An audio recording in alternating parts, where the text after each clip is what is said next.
This is a Parchive recovery file. If you downloaded a large file and it's corrupt, PAR2 files can magically reconstruct the missing data bits. I'm Evan Brooks, Certified Support Engineer.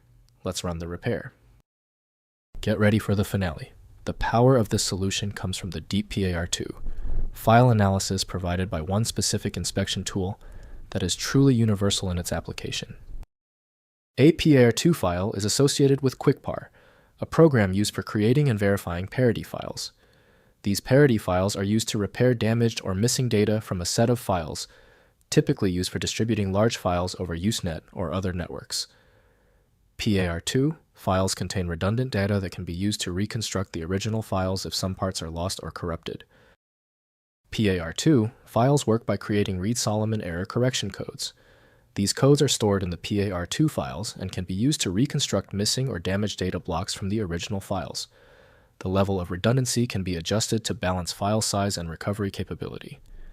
PAR2 is an improved version of the older PAR format. The source application for PAR2 is frequently listed as QuickPar from open source. To maintain file health, avoid direct interaction using Windows Explorer alone. Windows offers limited usefulness with complex archives, so proper access requires decompression software. To open this specific format, right-click your PAR2 file and select Open With. If QuickPar is available, use that first. If it's missing, choose another program. Don't worry if it takes a few attempts to find the key. When your PAR2 file does not open, it is usually a small issue. You're dealing with a truly tricky PAR2 file. We must now test the most common points of failure.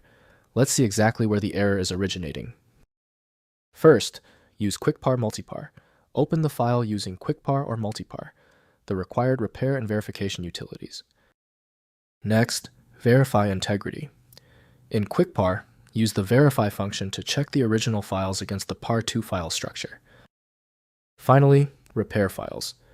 Use the repair function to attempt to restore the damaged files using the redundancy data in the PAR2 file.